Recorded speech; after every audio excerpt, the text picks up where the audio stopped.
Hello, everybody. I am excited to have Rachelle Yarnell today with us on the Business Spotlight. Of course, I'm Scott McMeans. We're going to talk today about a lot of different things. One of the things we're going to talk about is Rachelle, and this small town girl with big town dreams is from Northeast Ohio, and she's proud to be from Northeast Ohio. She's a salon owner. Matter of fact, she owns 5 salons. She's been around the block. I don't want to say the date. I'm going to let her say it, but she's been cutting hair for quite a while. She's been a successful business person for a very long time. She's been able to navigate a lot of different things, including COVID and different employees. What we're going to talk about today is her story. So without further ado, I'm going to turn the camera, the microphone over to Rachelle. She's going to tell us a little bit about herself. Go ahead, Rachelle, introduce yourself.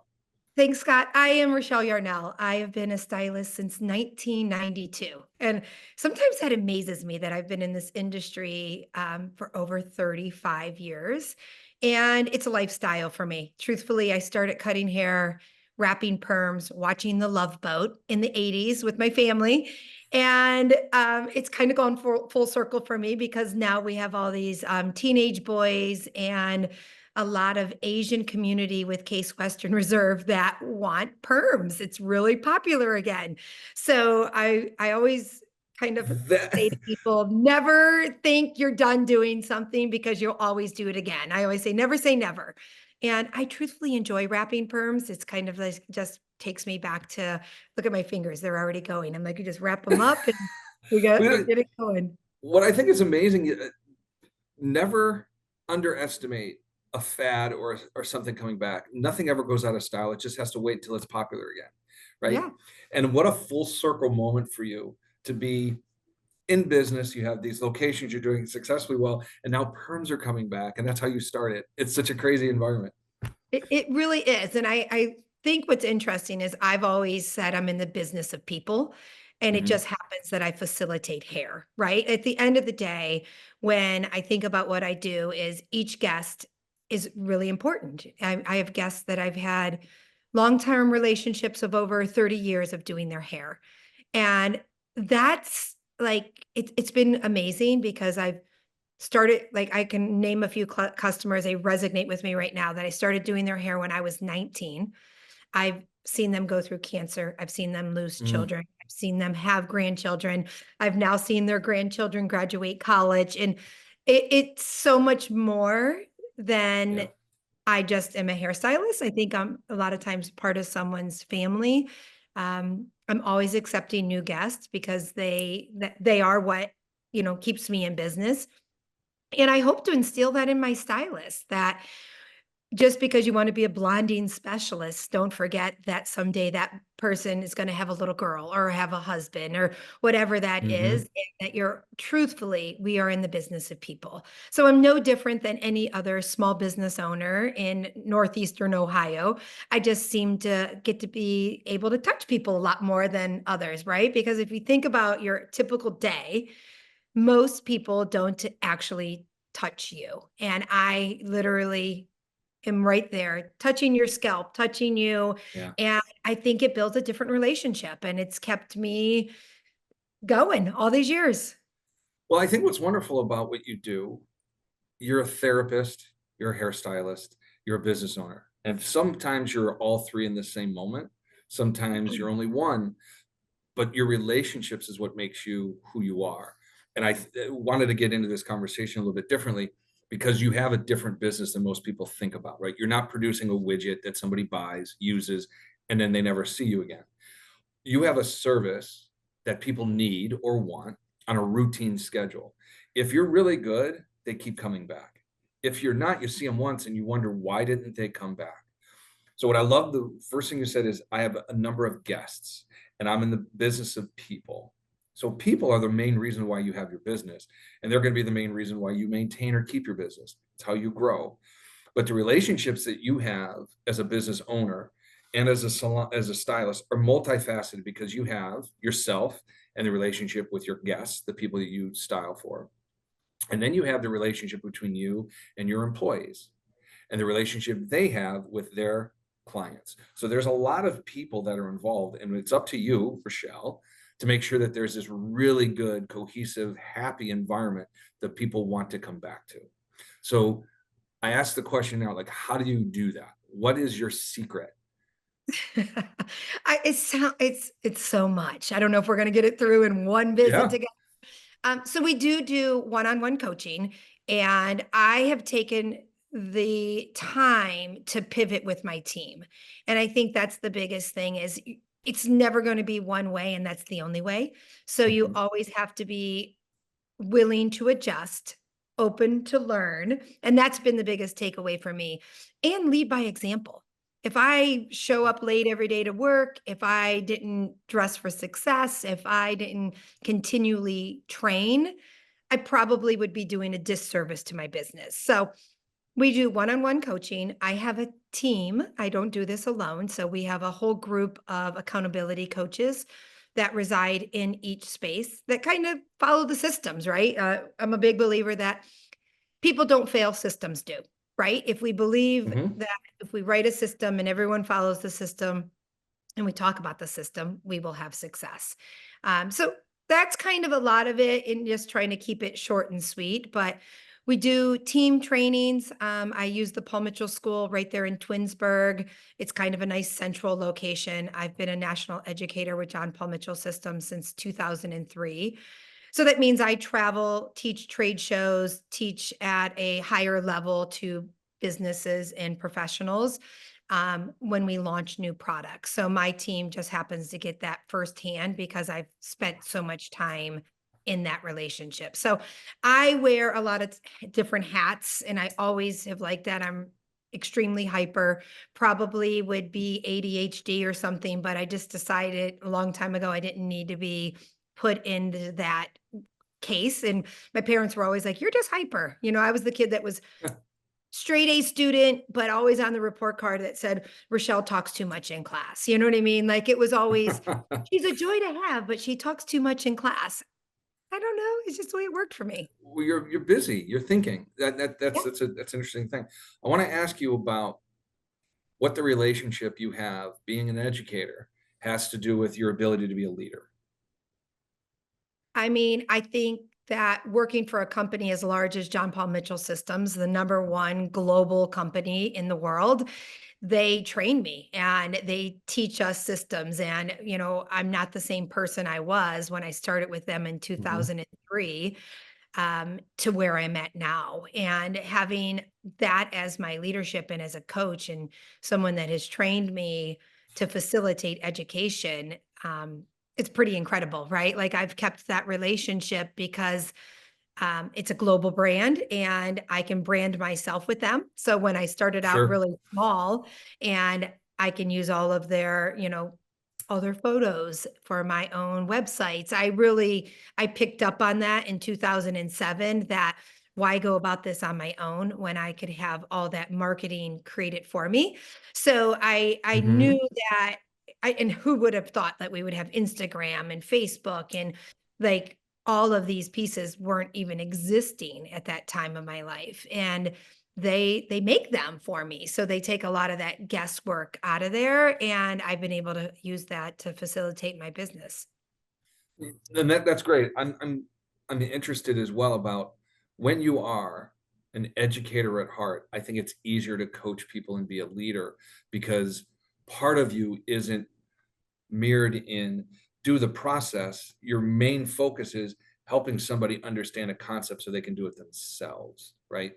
So as a leader, Absolutely. you set that standard, right? Because one of the things we talked about in our previous conversation was you have these 5 different locations, and somebody is always kind of the pseudo manager when you're not around. Yep. How is that possible? Well, you set up the systems, and I wrote this down. I write it, I talk about it, I use it, and I adjust it. That's what you said about how you do systems. Well, once the system is in place at one, replicated 4 times, so you have 5 places using the same system, Rochelle can come and go as she wants because somebody is managing the system that is already in place. So that Absolutely. really helps business do what it needs to do and gives you the freedom to be this educator, trainer, coach, leader to make sure that people are living up to the expectations and standards you set for what you want and they set to try to meet that. I think it's pretty impressive. Thank you. Yeah. And again, I'm always working on it. None of this is like, a lot of people are like focused on retirement. I don't have a finish line. I don't really want a finish line. Like, I don't Okay. want, like, this huge, like, exit plan. I'm still very excited to be doing what I'm doing. I love doing hair. Like, for And me that's to a go to great work, thing. yeah, when I go to work, it's relaxing. Yeah. It's the other stuff that is work, right? Like, today's my office day, and that's my first meeting was at 7 o'clock this morning. So I've Yeah. been up since 6:15 preparing for my day. Yeah. That's a good, but it keeps you sharp, it keeps you engaged, it keeps you a part of what you've built without allowing it to go by the wayside. And Yeah. one of the things, there's 7 keys to a very successful winning team. I don't want to go through all 7 of them, but the 7th one is continual learning. And as a leader, if you set that example, like you said, if you show up late, everybody thinks they can show up late. If Yeah. you, on the positive side of that, leading by example, if you are the one that brings a business book or brings a new technique book to a salon and you start reading it in front of others or you talk about it, they immediately, I need to be doing that. Or I let me find something I'm interested in. I can teach other people. You create an environment that allows this stuff to flourish, as opposed to shutting it down because this is not what we do here. The worst words in business are, "This is the way we've always done it. Why should I change?" I think that kills businesses, I would right? agree. In a previous conversation we had about how you made it through COVID, how you made it through different salons being brought on board underneath your umbrella when they were independent salons before COVID and now after COVID, they're yours. How did that happen? Right? How were you able to pivot on that? I'm curious, like, because that was such a great part of our conversation before. I want people to hear what is it that you did to make that all happen? Oh, wow. Believe, I'm a believer. I feel like I could like sing a couple of songs, Can't Stop Feeling or whatever it is. I've like 5 Journey songs that are going through my head. But so to kind of understand that is like during COVID, we didn't like it was such a weird time for so many people. Mhm. And I went to my salons every single day. I did not lay in bed or go for walks. I created all kinds of little take home products for guests. I delivered different products to people. I became like, a stylist. I would do like a little education video on, I had all this retail, like thousands of dollars in products sitting on my shelves. So I got creative. And to be honest, I created to go packages of people's hair color. I had it all ready for them. I'd put it in little containers and drop it off for them and tell them to mix 1 and 2 and boom, here you go. Here is your formula. Why not? Wow, love that. And I had some people that were, I call them resistors. They didn't like that I was doing that, but I was like, they can go to Walmart. Walmart didn't close down. Mhm. Walgreens didn't close down. There's aisle 3 that has hair color in it. Right. And Yeah. I decided that why wouldn't I mix it up? Charge them 20 or $30 for my professional recommendation of their hair color. And they could either curbside pick it up or they could have me drop it off on my little rounds that I made. And I paid all my bills on time. I did not take the Love that. I'm going to pay them later theory. And I stayed up on it. I just kept Well, my, couple things I want to talk about here because I wrote, you tackled opportunity with creativity. What an amazing way to think about a business, right?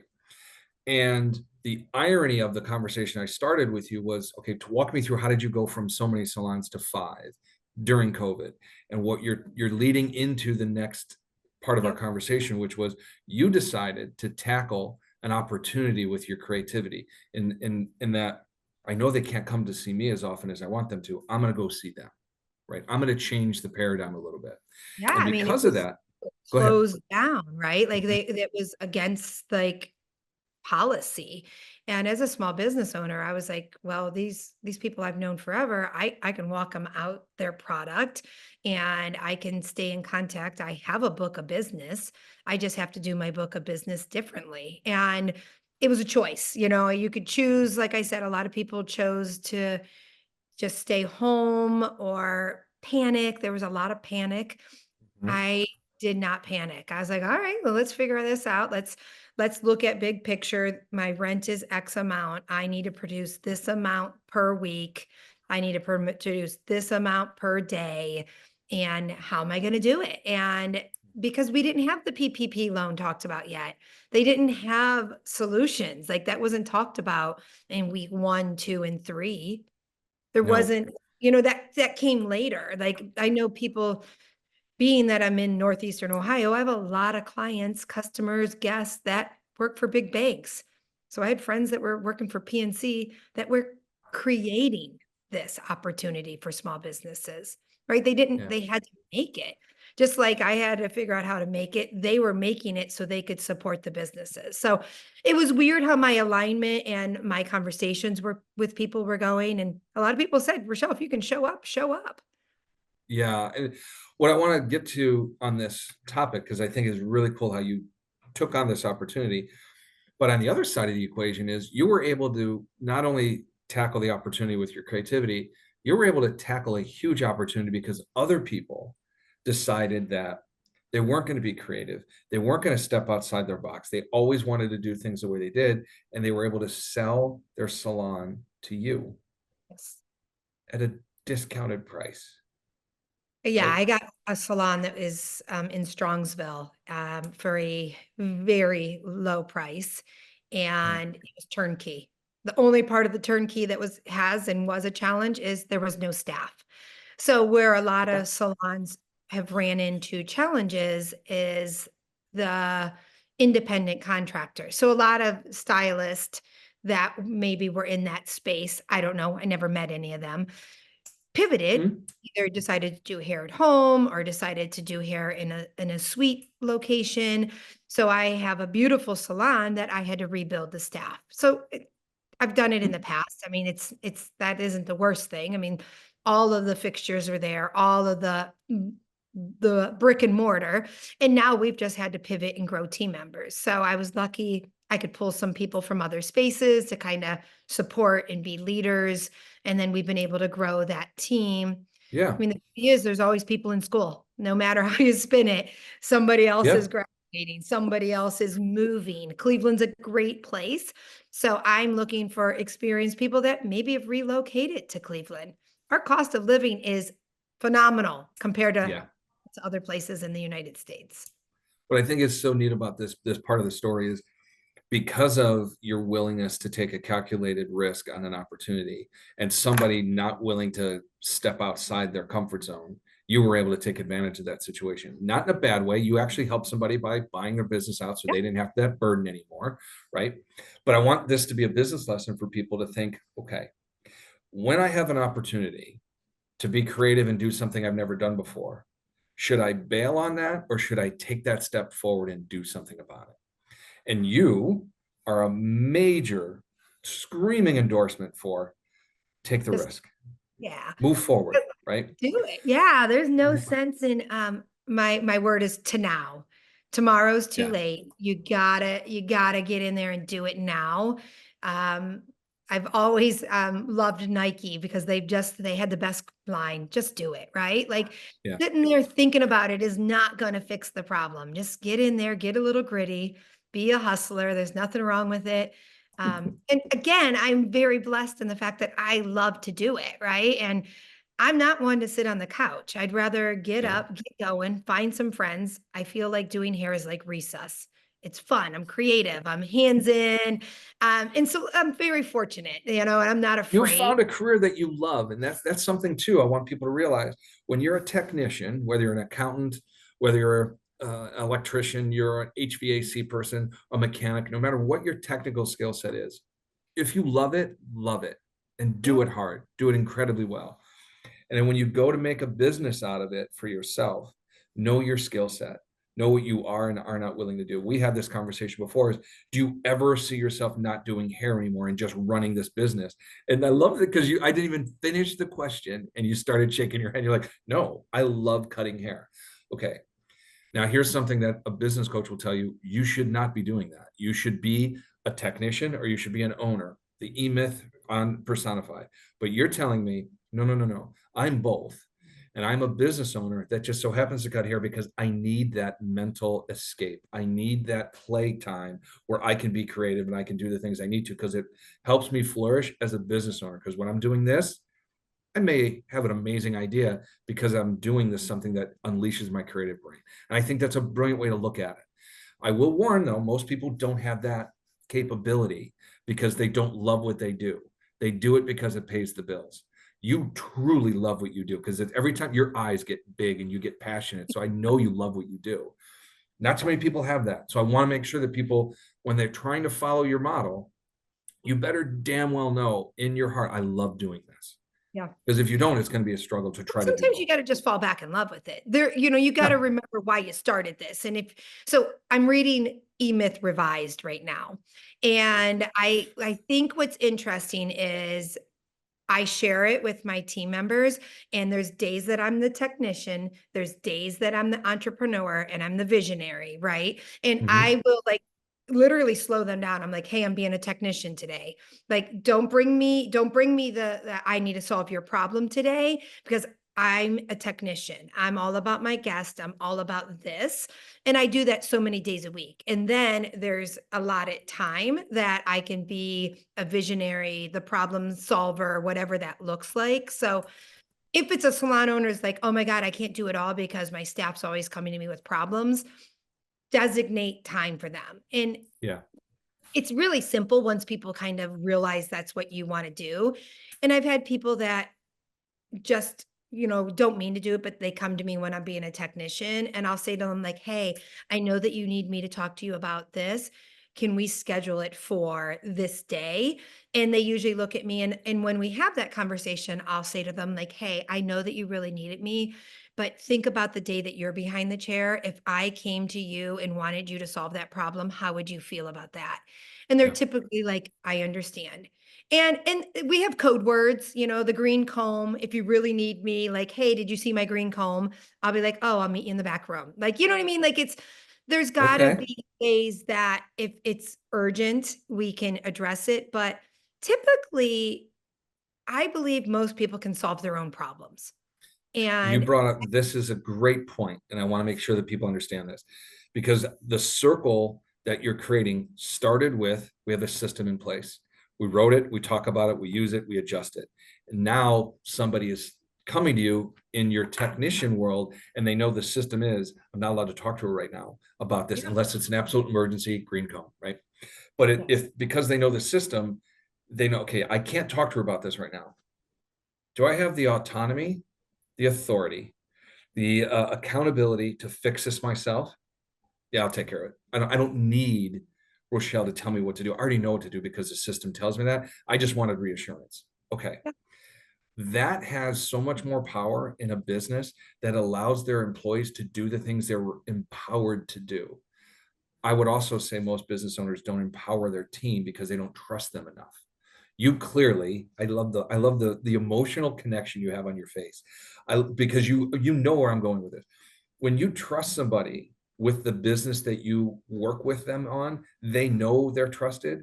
They're never going to fail you because they know I'm in this too. And if this doesn't go well, not going to look good for us. So they do the right thing when you trust them. It's when they don't have the autonomy, the authority, the autonomy to do stuff is when they fall apart. They just do things either out of spite or just pure ignorance that they don't know what to do. The last thing I will add on that, as far as the three and now the four A's, is appreciation. If you don't appreciate somebody for doing the right thing, they're never going to do it. But if you appreciate them constantly by giving them more trust, sky's the limit. And I just I'm seeing what you do, and I love it. I think it's fantastic.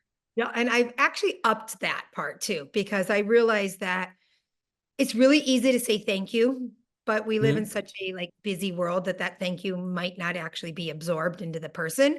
So I write a lot of love notes. I give a lot of cards to people. I've realized that connecting with other businesses and getting small gift cards for coffee shops and different things and putting them in there really goes a long ways.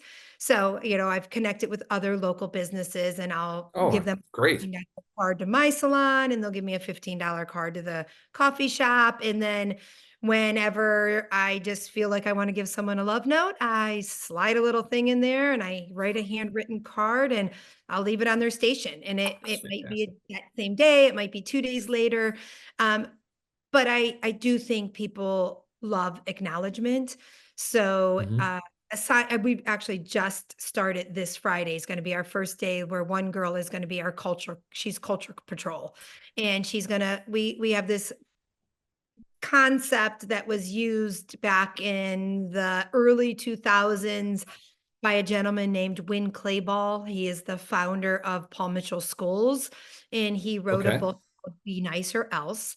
And it's funny when you go like, oh, I did that back then. Like I did that 20 years ago. And we Hmm. decided that 20 years ago, we should start doing it again. So he has a system called FACE: find, acknowledge, celebrate, enjoy.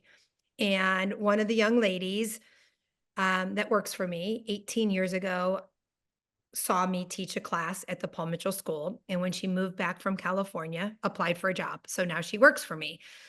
And the one day she was talking and she's like, you were so unforgettable. When I moved back, I wanted to work for you. And I'm like, thank you, blah, blah, blah. And she's not my best cutter, but she's good. But she Okay. is the best with kindness. She is the best with culture. And I would rather take and have someone with a great attitude than someone that has a bad attitude and cuts some great hair. Yeah, Because you're at the preaching end of there. the day, I promise you, no one's pulling out their hair and measuring it to the exact measurement. But I promise you that if someone treated them with the most respect and gave them a Hmm. hug or a handshake or ran on time or whatever that looks like to keeps people coming back, she does it. So we were chatting the other day and I brought up facing and she's like, what do you mean Facebook? I'm like, no, facing, find, acknowledge, celebrate, and enjoy. And I said, I'd really like for you to start. We do Slack, and I don't know if you know what Slack is. Mm. Slack is like it's a system that you can do to communicate with each other. So it's not in a message, it's on your phone, it's an app that you can Okay. download. So we Slack each other instead of worrying about everyone having everybody's phone number. Because some people want their lives private, like their work life and their salon life are two different Different. things, right? So we Slack, and I said, let's start a face inside our Slack and let's put positive reinforcement to each of our team members. And I'd like you to be the person that head it up. I don't want to do it. I don't need another job. This girl Yeah, right here, but Rachelle it's Yarnell, worthwhile. is a busy gal. So but I know everyone loves love, right? Like Yeah. if we give positive, we get positive, right? If I'm a boss, an owner, a leader that's always negative to my team members, I'm probably going to get negative back. And then more negative then goes to the person that sits in their chair. And no guest wants to hear that when they come in. Even if you have a complaint, you should be able to work through it. And I think that's been my biggest success. It's like Yeah. I'm not afraid to address difficult situations. Well, I And think then I don't want to, you should never um, lower the accomplishments and the success that you've had to one or two different things. There's so many different things that you do.